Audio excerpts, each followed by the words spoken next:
and welcome to Mono Rant at the Movies, a podcast where we rant about films you may have seen at house parties.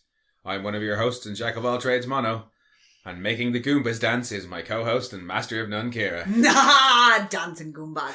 Sir. Sir. The Goombas are dancing again. Excellent.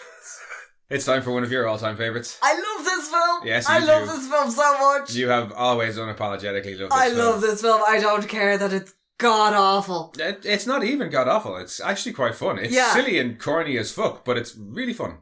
I love this film. And, I mean, it's 30 years old. There's another Mario movie out at the moment. It's one of your favourite films. Take your pick. We're doing it because we want to. Yeah.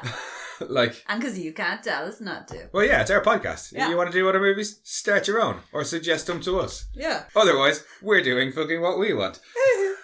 And we want to do Mario. Super Mario Bros. It's so much fun. I remember seeing this in the cinema when I was a kid. I got to rent it from Extravision because my parents were going out and we got to pick a movie for the night so we wouldn't kill the babysitter. This film is one of two films I saw in the cinema when I was a kid that I distinctly remember coming home from, singing a cheesy song on the bus and probably pissing everybody off. Which in this case was Walk the Dinosaur. What was the other song? Go Ninja Go. Oh, I didn't see that in the cinema either. Yep. No. Go Ninja Go. Oh, I think that was all I said on the bus home. In fairness, our local cinema is the one from Father Ted, so it was kind of whatever was on. Although I did get to see Lord of the Rings in it, which was brilliant because they had it on at midnight. They did like special edition midnight screening. But enough about a much better film. No, this is a good film. It's a ridiculous film, but it's still a good film. I don't care what anybody says. Got that kind of weird 90s action charm like Judge Dredd, where it's all very over the top. Yeah. And it's kind of like a bad sitcom set of Blade Runner. The production designer from Blade Runner was on this, I think. Yeah, clearly. I think somebody from Blade Runner to do with the sets or the production. I can't remember where. But it is very much the Wish version of... Well, they hired him because they wanted to make it look like Blade Runner. And they kind of does. It's its own kind of cheesy, corny, Blade Runner-esque dino world. But I do love the fact that it's kind of mixed with that Electro guy from Running Man. The actual character. Yeah. Oh, yeah, well, I love all the like bumper car things. But what do they run on? Because they don't. They're just like flapping about there. I think that... Air static? I think there are there's like charge points because that seem to boost them. Yeah, when they drive out of the cops or out of the police station, they're attached to something. Yeah, and then there are other points. But when they go into the tunnel later on, there's. I have a question now pertaining to the vehicles because they don't use fossil fuels because they're dinosaurs. Well, we assume they don't, and also because of something in the trivia. What does the sludger run on then? Because it's out in like the waste away from the city. It's on screen for like 30 seconds. Oh, maybe it runs on wood. Mammal fuels. Mammal fuels, yeah. Filthy mammals. Mammal fossil fuels. But no, it is. It's just silly fun. And there's no point in looking too deep at it. I mean, we probably will at some points and at things like the sludgers and other silly bits. But like, it's just silly fun. I do. I love Koopa World. Because I don't. Dino Hatton, I think, is what they kind of call it. Yeah, it's not great. I like Koopa World. Yeah, it's just... I also like his giant globe that's all desert, but then the city on the top. Yeah, and if that's to scale... Yeah. Damn. Your world sucks, dude. No wonder you want to merge with somewhere else that's nicer. Like, I don't blame him at all if that's the entirety of their world and they have a thing that can let them out into, sunlight and fresh air. Yeah. But Koopa seems to be the only one who knows about it. Yeah. But we should probably do a summary. It's Super Mario Brothers. Well, I mean, you said that last week. But it's every film needs a summary. But before we go into the summary, the producer, Roland Joff, I think is how it's pronounced, he kind of summed it up when he said, "It's not that I defend the movie, it's just that in its own extraordinary way, it was an interesting and rich artifact and has earned its place. It has a strange cult status." Yeah. Yeah. Yeah, it does. It was the start of my love journey with John Leguizamo. I can see why. He's very young and handsome in this. Although apparently still like 32, but he looks like he's about 19. And then, it was like this, and then he was Tybalt, and keep it in your pants until after the summary. Mm-hmm. 65 million years ago, when the meteor struck, it didn't kill the dinosaurs. It caused a dimensional split, and all the dinosaurs got separated from all the mammals. In modern-day New York, down-on-their-luck plumbers Mario and Luigi help out archaeology student Daisy, who ends up not only leading them to the Dino realm, but is herself the key to merging the two dimensions. Now it's up to Mario and Luigi to stop the evil President King Koopa and rescue Daisy before all the world's humans get devolved into monkeys. Monkey! Monkey! I love the way he says monkeys. Dennis Hopper as a mad Frank Langella style villain. Let's just call him what he is. Lizard Trump. He is Lizard Trump. Because when we sat down to watch this the first time, I was like, I'd never noticed how much like Trump he is in this movie. Probably because every other time I watched this movie was pre-Trump's presidency and I didn't give a shit about the fucker. Yeah, actually whilst watching this we were like, hey, he's kind of like Biff in Back to the Future. Who's also Trump. Based on Trump. But yeah, no, lo and behold, in the trivia. He's even kind of orange on the top of the hair and everything. Yeah. I love his hair. His hair is so fun. Yeah. Yeah, no, he's fucking amazing in this. He's so much fun. Dennis Hopper as an over-the-top villain. Like, he's the best thing about Waterworld. Dennis Hopper is generally the best thing about a lot of things. But as this kind of ridiculous villain who's extreme in his emotional range. Because he's going from happy to sad to kind of weirdly creepy sexy. Oh, we'll get onto that. Back to, like, angry and... Everything about him it seems to be extremes, all right, because he's a germaphobe by the looks of it, because he's constantly cleaning his hands in like mud. But and he's also they've turned also on got by like hand sanitizer and stuff. Oh, because it's clean and it's dirty. Yeah, it's clean and dirty. Dirty. Oh, dirty boy. And he also seems to have an irrational hatred of plumbers. Because it's not like he hates the two plumbers because they're stopping his plan. Yeah, they foiled his evil plan. That just seems like it's one more reason for him to hate plumbers. Yeah. Because when he first finds out it's plumbers, he says plumber alert. And everybody immediately knows what that means. It's like nobody's like, what the hell does plumber alert mean, sir? Everybody's just like, alright, put out an alert for plumbers. Straight away. That he wants arrested. Not he needs a plumber, they know. And a couple of other times throughout the film, he's like, plumbers. It's like, what have you got against them, dude? Yeah, seriously. Especially when you live in what seems to be an underground kingdom. Waste management is surely a priority. Yeah, you would think so. You think he should like plumbers. Yeah. Maybe that's the problem. Maybe the plumbers are the richest ones there and he's like stupid overpaid plumbers. Keeping my city running. Yeah, so that's Koopa. Yeah. Yeah, but the cast is pretty damn awesome, in fairness. Yeah. Like, it's big names and that guys and that girls and... Because, like... Fiona Shaw's a bit of a... Well, she's not a girl, but... She is a bit of an... Oh, I know her and I know her from things. Obviously, now everyone knows her as Mrs. Dursley from Harry Potter. No, I don't. You don't, but that would be most people's reference. If they saw her, they go, ah! But, yeah, brilliant actress. I love her in this. I love her as a villain as well because she plays it really, really well. This kind of lady... Not Lady Macbeth-esque, but she's just suddenly seen this other one come in and go, oh, fuck me, bid for power. I was going to say, no, it's Lady Macbeth when Lady Macbeth decides, fuck it, I'll do it myself. Yeah. Well, if you want something done right, well, she does do that. It doesn't work out well for her. No.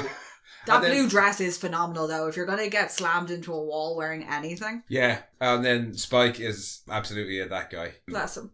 Fletcher something, I think. I can't remember. He's the bad guy in Hackers.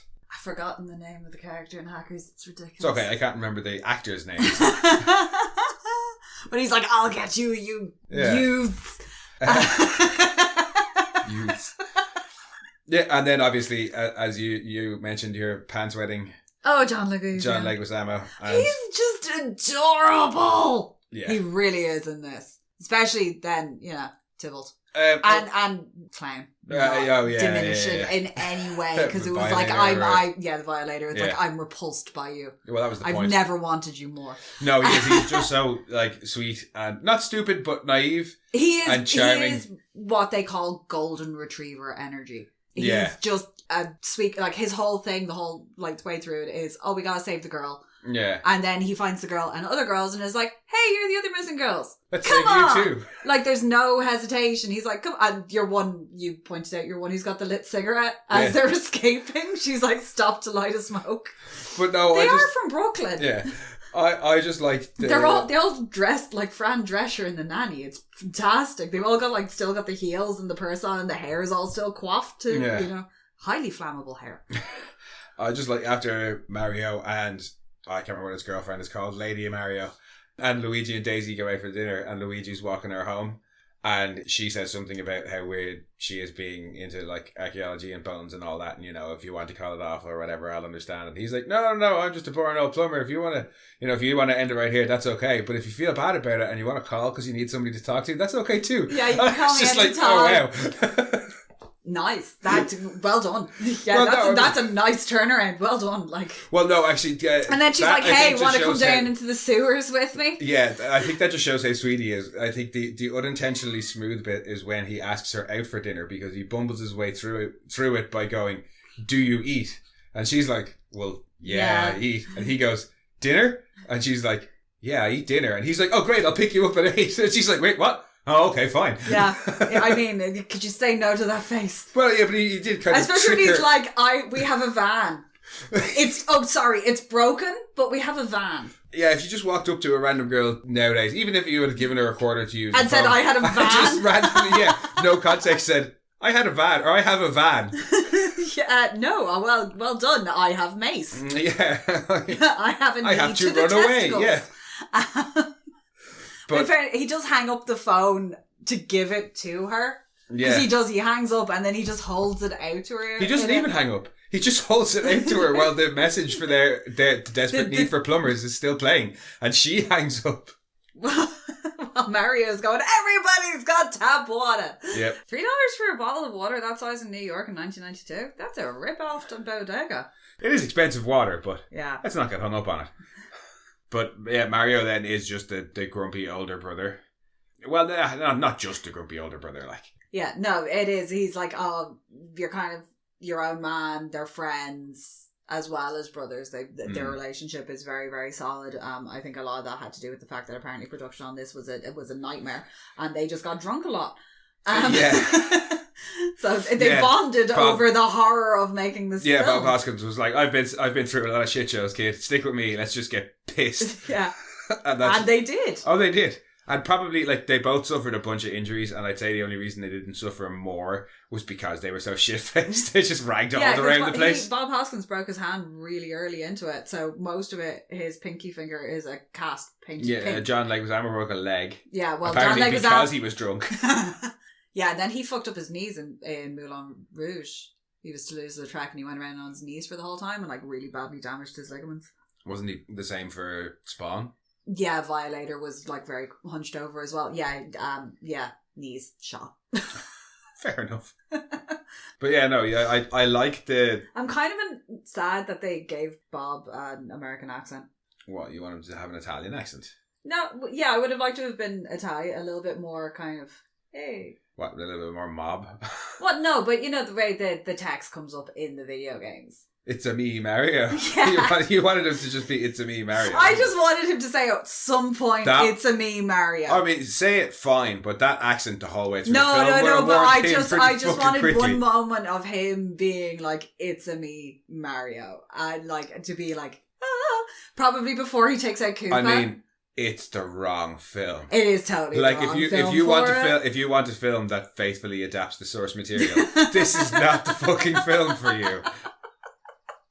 Because they really go hard on the plumber aspects.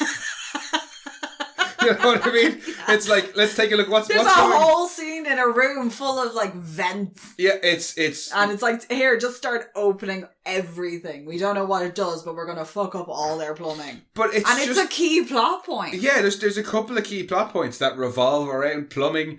There's a whole scene where it's wrench, this size spanner, this size of this equipment. It's just and it's almost like a bomb disposal. It's kind plumber of porn. Yeah, it's plumber porn, but it's just so bizarre because it's of all the aspects of the characters or the games or any of it that you could have really honed in on, you went plumbing. Yeah, that's what that game series is really especially because they point out the mushroom. They point out the not the weird fungus that's everywhere, but the weird fungus that's everywhere is growing mushrooms. And you're one up shroom. And that's all that you ever get of it. The only other thing you get is the bomb. Yeah, well, there's lots of named things, obviously. Yeah. You know what I mean? Like characters and stuff like that. And Goombas and Koopa. And there's... She's Daisy. She's Daisy. Yeah. When Luigi boots up the police car, there's the little question... Cube. And things like that dotted throughout it. But, That's Easter egg stuff. That's not like adaptation stuff. No, the only other thing really is the bomb. Yeah. But then, hey, I mean, you get the Max Headroom guys to make a Mario film. And they make... the Goomba. Fucking... I do love when they're in the devolution, evolution thing, because it goes both ways, apparently. Yes. When poor old Toad is getting head shrunk. Yeah. That animation, because that's where you really see the Max Headroom. Oh, yeah. When they come out and their heads are so tiny.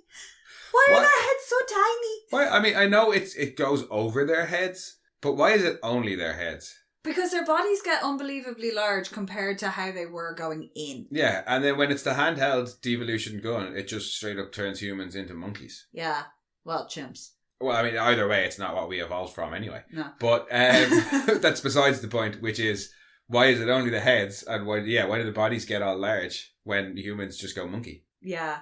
Monkey! It is hilarious, though. Oh, it is. It's hilarious. Though the big, I just love the get-up, because when they come out of the machine, they're in the get-up as well. Did you notice that? The Goombas come out. No, he's in the get-up before they put him in the machine. Oh, is he? And it's huge on him. Yeah. And then they give him his little mouth harmonica thing to keep him happy. Toad. Yeah. Why he's the only one they feel like they need to do that to? I really like Toad, though, because he's just like he's wandered in from something else. He's just this wandering troubadour who's... Oh, yeah. Like, and when he sings the anti-Koopa song, he gets arrested immediately. Like, the cops just show up straight away. And they're like, you know the rules, Toad. And he's like, well, he must for how quickly you fucking got here. Oh, no. I also love his hair that is also a hat. Yes, his hat hair is pretty cool. His hat hair is cool. And then when he's in the cube above them and he's got... The actor also has a pretty kick-ass name. Mojo Nixon. Oh, sweet. He's a musician. I doubt that's his birth name. For some bizarre reason, he really reminds me of Beck in the Futurama. In Futurama. In Futurama. It's because of the neck-mounted harmonica. No, it's just the way... I want to say flazzy da, and that's not the real word. Fuck you, Pearl. What? It's not it's kind of laissez-faire. This kind of like, oh, life fucking goes on. You've lost me now. I'm hung up on Flazzy Da. What the fuck is that? Flazzy Da was said on Drag Race season 6 by Pearl, where she tried to say laissez-faire and something else together and inadvertently mushed them together and created Flazzy Da. Okay. Which is this general kind of Flazzy Da. Okay. It's a good word. What, like, just like general footloose and fancy free, like that kind of. Well, it's general. It's kind of a mash of like this ennui and acceptance of this is the way it is, and just making the most of it. That's not what laissez-faire means, though. I think we've gotten lost. Yes, we have. Toad is pretty awesome, though. Yeah, I just like the way he's like, well, fuck it, I'm in a cage now. I find Toad to be more fun before he's devolved. When he's just like ranting against the system, and then he's telling Luigi and Mario about the dimensional split, and he's like, "Oh yeah, don't you know?" He's a little bit like what's his face in Judge Dredd. 5 years in the cube, but I've just gotten out of the cube. What is his name? He's in everything. Rob Schneider. Yes, he's the stapler. He's a little bit like that character that just kind of randomly pops up and gives exposition. I mean, he kind of or comedic relief or whatever you want to call it. He's a random side character. Yeah, he is, and then they keep him, but they completely change what he is because he's like he's not comedic relief, but he is a bit for Luigi and Mario. No, and then when he's Goomba Toad, he's not that role, but he's almost like this random side quest character that you would come across who's like, "Hi, I have an annoying side mission for you." Yeah, Toad's a weird one, but I do like his hair. His hair is fun. And I do like the actor's name. And he does have a big fat guy Hawaiian shirt on. It's true. And apparently the actor got the part because his agent said... You get to sing a song? No, well, they wanted a musician for the role. And I think somebody might have bandied about the name of Tom Waits. Or they wanted somebody... They wanted somebody Tom Waits-esque. Yeah, apparently his agent pitched Mojo Nixon to the directors as a third-rate Tom Waits for half price. I'm like, your maths is bad, but I like it. And the actor apparently was legitimately terrified of Dennis Hopper. But I mean, I can understand that. Yeah. Especially if you only met him in the get-up, because that black snakeskin suit that he's wearing. Yeah. And the tie. I love the tie. I don't know what it is about it. It looks like you could do serious harm with it. Speaking of, like, as we mentioned, the shit on set that went down and how horrible it was, Apparently, one day, Dennis Hopper was so fed up with how everything was going, he spent 3 hours shouting at the directors. So, if Mojo Nixon saw that... Wait, I'm not done at this. Well, and another thing. He was only supposed to be there for 5 weeks. He was there for 17 or something. Yeah, you'd be pissed off too. But yeah, if Mojo Nixon saw that, maybe that's why he was a bit afraid of him. Like, we've all heard the Christian Bale meltdown. I'm sure this was just ridiculous. So yeah, that was, yeah. And meanwhile, like, Mario and Luigi are just drunk. John and Bob are pissed off in the corner. And Dennis is coping with screaming at everybody. He's shouting at the directors. But by all accounts, they seem to have just made random decisions, not consulted each other, gotten into fights on set, delayed. They were delaying things because they couldn't come to a decision about things. Like, it just seemed like a miracle that this movie got made at all. Oh yeah, I mean, even like just and massive, to come like, together allegedly, as well as it does. So, like, it doesn't look like it was a shit show behind the scenes. It kind of does, but then it was the 90s, so it's hard to know. Yeah, it kind of leans into that. Yeah. But again, you get the Max Headroom guys to make a Mario film, you're going to have a bad time. Well, even though, like, the AD and the editor and all that were, like, really, really... At the same time, I'm kind of not really on the not really on the director's side either. Because the directors were like, oh, we want to make... We don't want to make this. We want to make another film entirely. But they wanted to make this film. But they wanted to make this film a, like, super dark dystopian allegory. But it's fucking Mario. Like, why would you want to do that with Mario? So I can understand why there was a lot of tension. Because the studio were like a fucking Mole Man type film? Yeah, I don't know.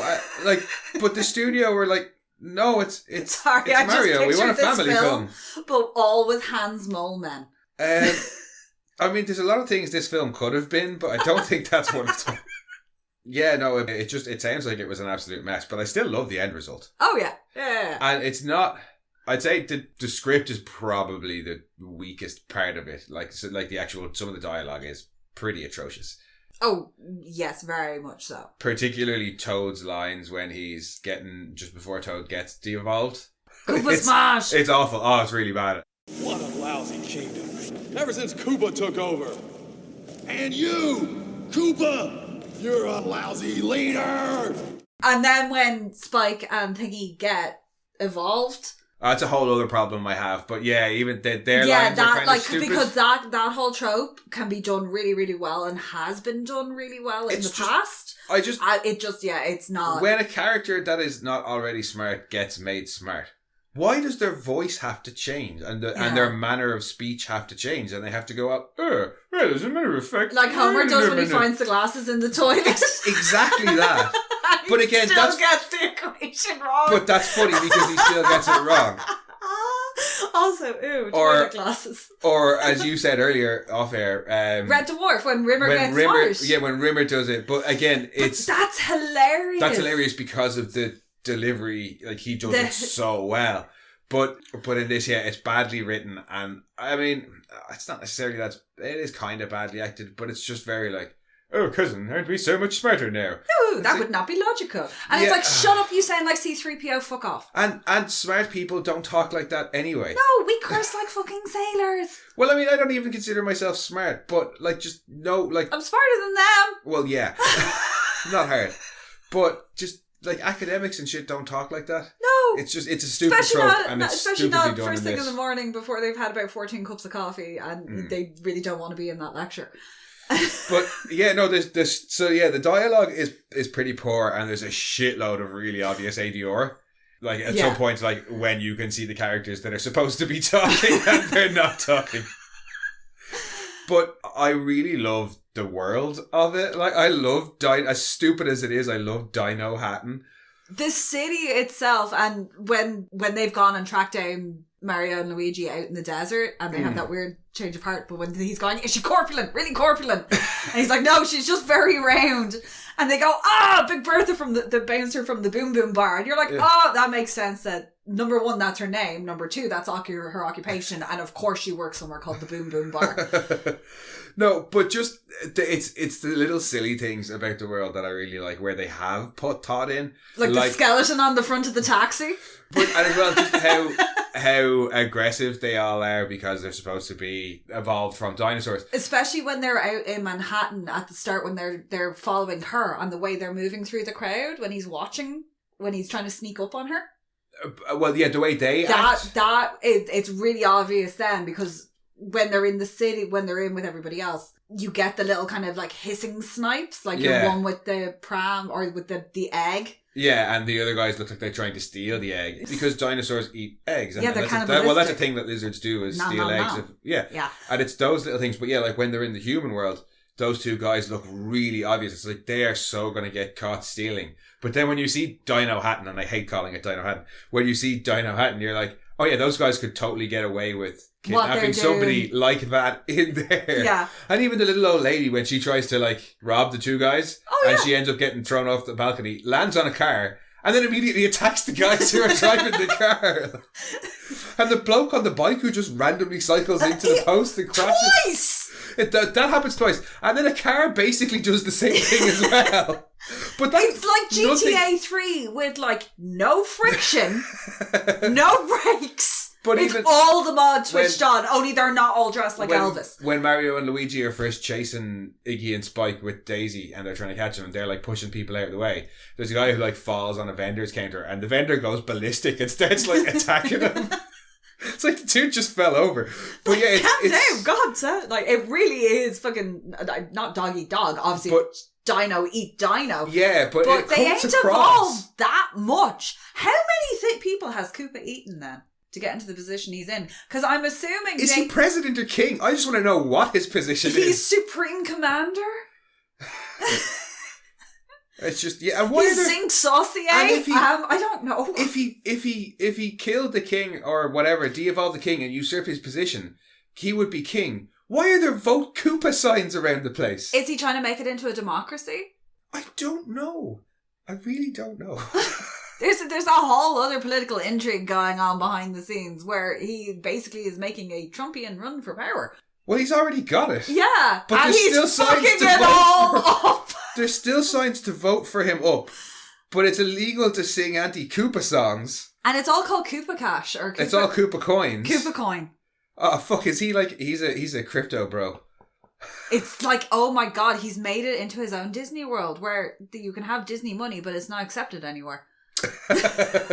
Well, no, Koopa coins seem to be what people want because that's what the little old lady tries to hold the two lads up for as well. She's like, give me all the and Koopa coins. All the rewards are for like Koopa coin. Yeah. I love the mugshots actually in the reward picture when they're taking the mugshots. Oh, when they're taking the mugshots, that's great actually. Actually, there's something about that really reminds me of Brazil. That scene in particular, I know you're not as familiar with Brazil, but it has a very Terry Gilliam feel to it. Bob Hoskins plays a plumber in Brazil. Yes, he does. But there is something about that setup as well. And the fake out at the end that is very kind of Terry Gilliam, Monty Python comedy. Yeah. That bit in particular really always struck me as that. It's like Brazil by way of... Flying Circus. No, I was going to say it's like Brazil by way of like fucking Pee-wee's Playhouse or something. Yeah, it's off the wall and it is not. It would be more suited to almost like a Tim Burton. Fuck, could you imagine what Tim Burton would have done? Oh my god, I kind of want to see it though. Again, it would have been a completely different film. But if Tim Burton did like a remake of this, or I would watch it. As long as Johnny Depp wasn't in it. I'm sorry. Somebody gave that script to Tim Burton. Ew. You know, the script of this film with the plot details the way they are and Dino Hatton being this thing and went, yeah, here, go and make this. I would watch the fuck out of that. Yeah. Especially if he did it in the style of Batman. If he made it that very gothic noir with dinosaurs. I really like the way the dinosaurs, like that's most of the reason why I love this film is because of how the dinosaur world looks. Yeah. And then a good portion of it is the way Dennis Hopper says monkey. Monkey. Oh, that's going to be that is going to be fucking ADR'd into this episode about 50 times. Also, we get Yoshi. I kind of could give a shit about I don't Yoshi, care, to be I love honest. Yoshi, and there was an actual dinosaur that was middle-sized, not one of those little itty-bitty chicken ones. Yeah, that's I don't out in the know. desert. I don't know. It's just... I was just happy to see an actual dinosaur, because the Goombas, the ones with the roundy heads, yeah, whatever, but the ones with the little skinny heads really freaked me out. Yeah. Any other things that you particularly love about this film? Bertha. She's awesome. I love everything about Bertha. I just like the fact that she helps them because she thinks Bob Hoskins is a sexy little chunky guy. He does ask her to hit him. And that's brilliant. Yeah, she's like, yeah, dance with me and then I'll hit you wherever you want. I just love his change of approach. You know what I mean? Yeah, He goes up to her all smooth. cocky. Well, he goes up to her all cocky and tries to be all like Italian-American from the 80s. Which is smooth. hard to do in a mustard yellow turtleneck and blazer. But yeah, then when she just cold cocks him and then he gets back up and he's like, okay, all right, try a different approach. Mm-hmm. Will you please hit me? And he acts like it's the sexiest thing that anybody could do. Oh, and he sells it. Yeah, and she likes it. Well, no, he's happy. He's like, oh, hello. I'd let her hit me. Oh yeah, yes, ma'am. When she's Yes, like, come ma'am. with. When she's like, walk this way. Yes, ma'am. Yes, ma'am. Mm-hmm. Little lower and a lot softer. But I love Bertha. Just her inclusion, everything about her is so fun. Yeah, and you, if it wasn't for the fact that she steals the MacGuffin at the start of the film, you might think she's not going to come back into it. No. And you've nearly forgotten about her entirely by the time she does come back into it. And they're like, oh, Big Bertha. And you're like, of course her name is Bertha. Yes. And it absolutely fits. And you're there going, yes, it's the lady. Smash them all. Because you know it was going to be a good fight scene. No, thinking, for me, what we were just talking about, the world itself, the way it looks, the little bits of silliness and thought that they've put into it, I really like. But when we watched it back, I really actually liked the way both Bob and John play Mario and Luigi. When you find out that Luigi was abandoned and Mario took him in and basically raised him, but raised him as a brother. Yeah. I think it is believable, and like all the banter they've had. It's very sweet. All the banter they've had at the start, all the wackiness trying to get to the plumbing job. I got a feeling we got to go this way. And the way he's like, why are you doing this? And he's like, oh, sea turtles can navigate. And he's like, why are we talking about sea turtles? Just drive to the job. Yeah, and then the way he, like, when the car breaks down, it's basically Luigi's fault, but Mario doesn't lose his shit completely. No. And then he helps him ask Daisy out, and it's kind of, you might be a little bit like, it's kind of a weird thing, like, and then you find that out then during the dinner that, oh no, actually, he was not adopted, but... Yeah, well, because Daisy's very... She's like, I never take it off. It's the only thing I had left from when I was found because I was abandoned. And it's like, these people don't know anything about you. That's not, like, stop feeding them out piecemeal information. Now, her being abandoned, we see it at the start of the film. Yeah. Her mom, played by the same actress, just with a different hairstyle. In a cloak. Abandons her outside a convent or a church. Yes. And the nurses, or they keep saying nurses, the nuns find her. Reverse. Yeah, that's what she should have done. She should have reversed her little egg car thing away. Because the nuns find her and they find they find the egg. They open it up and there's a big ass egg. And they're kind of like... And a typical Irish nun response would have been, grand, breakfast. Breakfast. For everybody. Everybody's having egg. I don't give a shite if you don't like it. You're eating it. Yeah, everybody's having an omelette. Or else the wee baby Jesus will cry.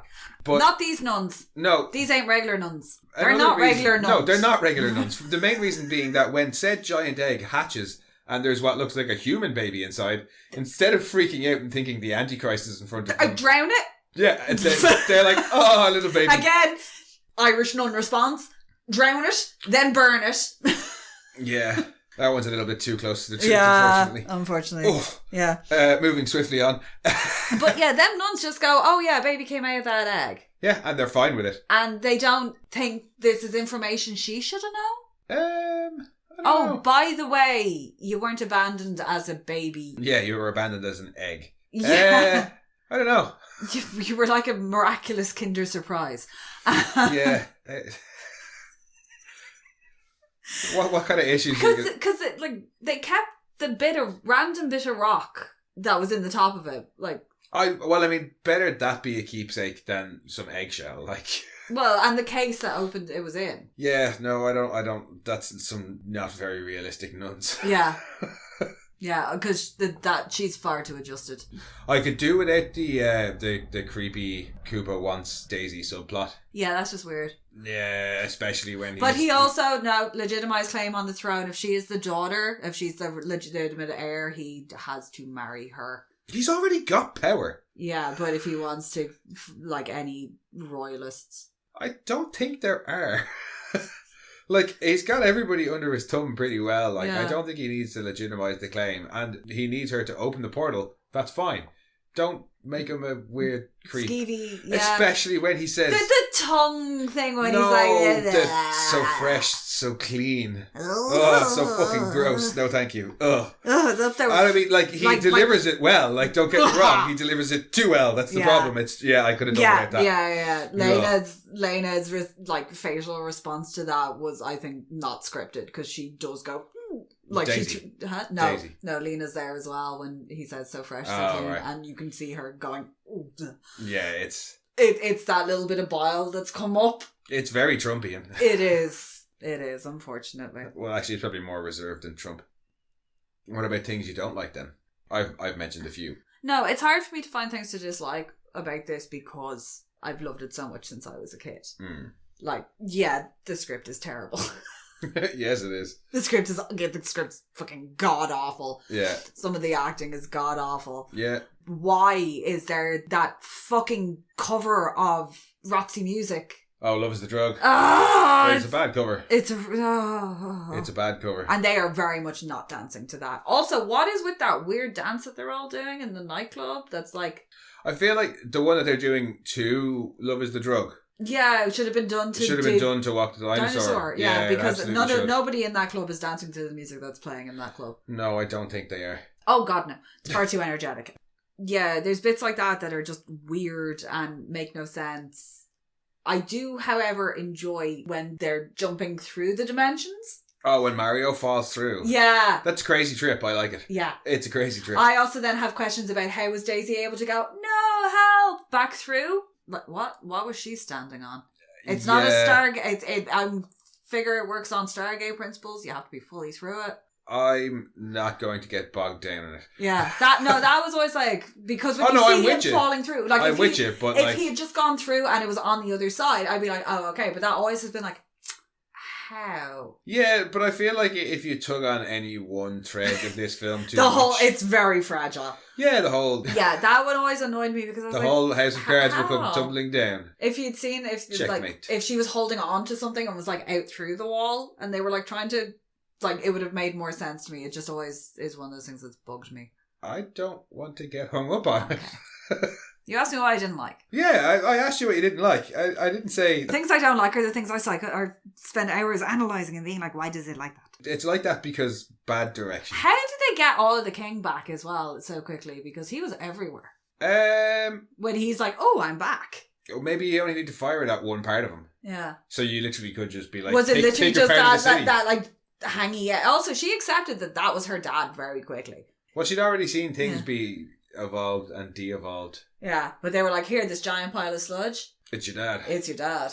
It's your paw. I whatever about how quickly she accepts it. I like how quickly Luigi accepts it, and it's like, it's an honour, sir. I'd like to get to know you. And then it's Lance Henriksen, and he's literally only like, oh, I'm back, and that's it. It was his idea to cough up some fungus as well.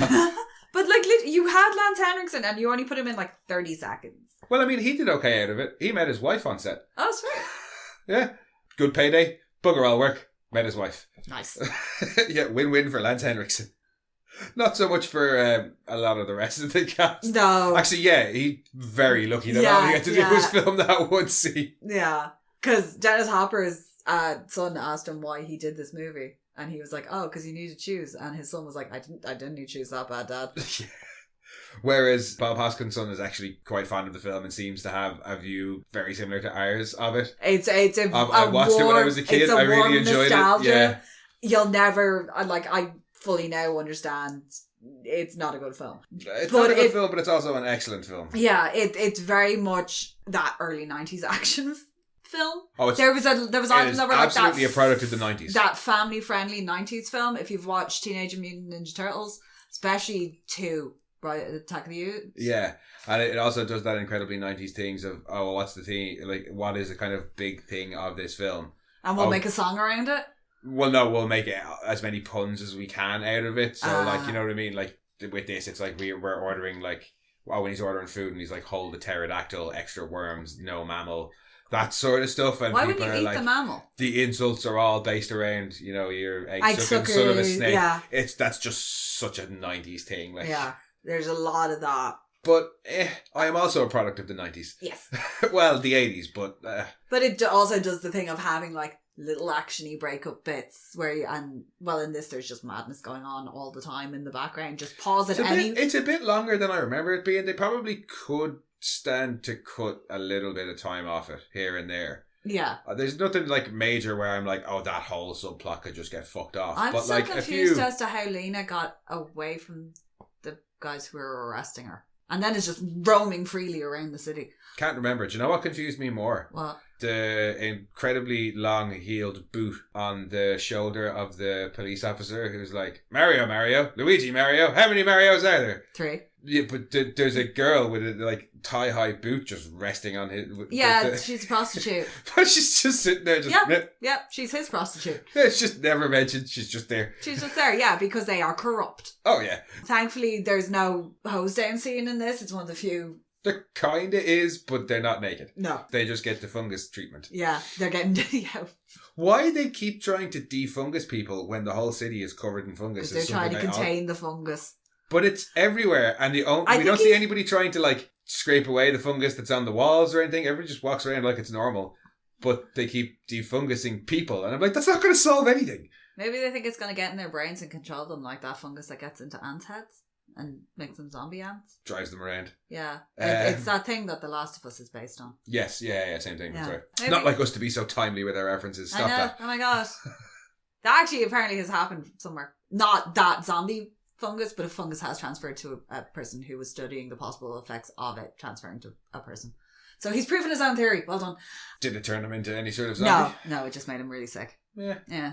Good for us, not so good for him. No. But it's a simultaneously terrible and brilliant film. It's cult and not cult. It's hated and loved. Yeah, it is very much a Marmite movie. Yeah, I think it's definitely a Marmite movie. And it is, like, you will come to, like, friendships will end over this film. I don't know about that. Oh, Planty, let us know. I know you fucking hate this. But there's a joy to it as well. Oh, yeah. Which you don't get in a lot of movies nowadays. Because this is just, like, good, clean fun. Yeah.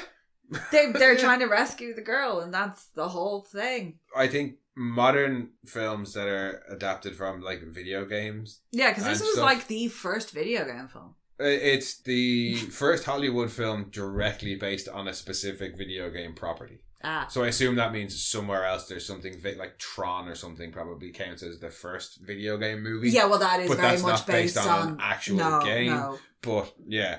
There were games made of it that were shockingly bad. But considering how seriously people fucking take, and I know there was outcry at the time over this not being like anything to do with the actual Mario. Like for fuck's sake, did they even half the film licensing from Nintendo? Oh, they did, yeah. There was a quote from the directors. Of course they did. There's the music at the start. It is absolutely licensed. Nintendo does not fuck around with licensing. No, Jesus Christ, they don't. Yeah. Considering how seriously people fucking take things nowadays and how little care they had for the source material here, I feel like both sides could stand to learn a little bit. You know what I mean? Yeah. No, I was quite happy with it being this world, the dinosaur world, and Koopa just being the ruler, because Koopa was the bad guy. Yeah, well, also that was the level of 90s adaptions that you got. Like, yeah, what do you want? Lucky. We have the characters have the same names. What else could you possibly want? Like, the only thing that was maybe possibly missing, and they still did it with the police car chase, would have been like the cart aspect of it. Well, Mario Kart wasn't a thing at this point. Oh, Jesus Christ, no, it wasn't. No, because it would have been NES. No, SNES would have been out at this point. SNES out? Yeah, it would have been SNES, but it definitely would have been pretty... I was a Sega person, so I played a shitload of Sonic. I think there was a Mario Kart on the SNES. I just remember playing a shitload of Sonic. I'd never played that much Mario. Ironically. Oh, I was a Mega Drive kid as well. Speedrunning Sonic. Well, I mean, all Sonic is speedrunning. So. Yeah. But yeah, I for some bizarre, even though I didn't really like the games, they like didn't like the games, but was like Sonic. We were just at the right age. Yeah, we were at the right age. It's a kids' film, and you have played Mario, or you are aware who Mario is. We're going to the cinema to see this. Yeah. So we were the target audience. Yeah. You know what I mean? Shut up for a while. It was not made for 30-year-old fat nerds sitting in basements. That may be who's watching it now. That may be who's talking about it right now. But that's not who it was made for. Any final thoughts on Super Mario Bros. Before we wrap up? And hey, look, it doesn't have Chris Pratt in it. No. Bonus. Yes. I don't think there's anybody dodgy in it, actually. If there is, don't let us know. Mojo Nixon's probably some fucking massive asshole now or something like that. No, I do have such a fondness for this film. It did have some tough competition though. As well. Oh, Jurassic Park? Yeah, released 2 weeks before Jurassic Park. At least it was before and not after. Yeah. Because, yeah. It stood a chance. One thing that I think is worth mentioning, the shot of... the zoom into Koopa Tower from the pan over the city. Yeah. Yeah, that was done by one guy over a 6-month period and was initially deemed impossible. So fair fucks to that guy, because that looks pretty damn cool. Yeah, I really liked it, because it is the full zoom around and into a window. I think it's one of the nicer, like, fancier shots of the film. But, just that guy deserves props, so I wanted to mention it. But other than that, no, still, it's a fun film. It's a stupid, silly, fun film. And it still looks good, too. Yeah. It actually still looks really good. Yeah. No, I like we were saying when they start to merge at the end, it was like, hey, look, that's the same effect as the snap. 30 years previous. But done quite well. Yeah. Like, done really, really well. And, yeah, like you were saying, that whole trippy sequence when he's falling through, it's so obviously, like, a lava-lampy trippy sequence. Oh, it's very 90s acid. It was a bit like that, too. But it's so obviously animated. And was at the time that it still looks like it was supposed to. Do you know what I just realised? It wasn't masquerading as something else. We had barely talked about Daisy and we're already wrapping up. Daisy's there. She's there, she does things, she looks like what you think Thora Birch would grow up to look like. Kinda, yeah. Yeah. Daisy's fine. Daisy's kind of fun. Yeah, she has some fun moments. Why they've put a student in charge of an archaeological dig, I'll never know. Yeah.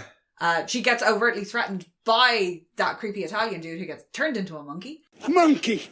Yes. And she's like, I'm going to go and find a payphone. Yeah. And they're like, no, you're going to go find a policeman. Yeah, that's what you should do. Yeah. But anyway, Daisy's there. Daisy's fine too. I mean, we jump fucking all over the place in this film. Yeah, no, but, Daisy's kind of just, floating about. She's the reason for the season, you know? Yeah.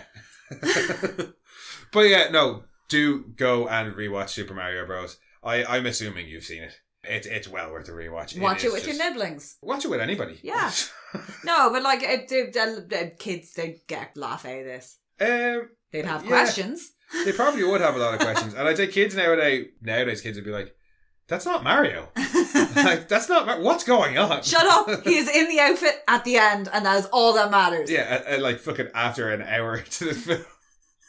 Because they're in the reverse colours at the start. Yeah, they're in the wrong colours for a while. It's like, come on. No, we're too busy focused on plumbing to get the colours right. Speed plumbing, it's a race around the city. Yeah. No, that was Super Mario Bros. 30 years on. We still love it just as much and we don't care if you do. Thanks for joining us, guys. We'll be back next week with something probably not as silly as this. No. We'll try and do something with a little bit more substance. No promises. Whatever takes our fancy. It is really whatever takes our fancy between now and then. Let's do Wyvern. It's awful. Possibly. I'm waiting for Joe to watch Wyvern and see if it's Hallmark of Greatness material, and if it's not Hallmark or Last Order's material, for shame, we'll do it. But yes, no, we'll be back to do whatever takes our fancy next week. Possibly something with a little bit more substance. Probably not. But thanks for joining us, guys. And in the meantime, if you want, as usual, you can head back and listen to some of our previous episodes, or you can head over to our other podcast, Mono Rants the Boys, or you can come and chat with us on Twitter at RantsMono, Instagram at monorants_the_boys, or you can send your own rants to monorantspodcast@gmail.com. Bye-bye. Bye-bye. Monkey! We are Science Fiction Remnant. This is the Funny Science Fiction Podcast. We are the Caribbean Science Fiction Network. We are Mono Rats. We are One Accord Level 2 Podcast. This is Jesse from Sudden But Inevitable and Open Pike Night. This is Sci-Fi.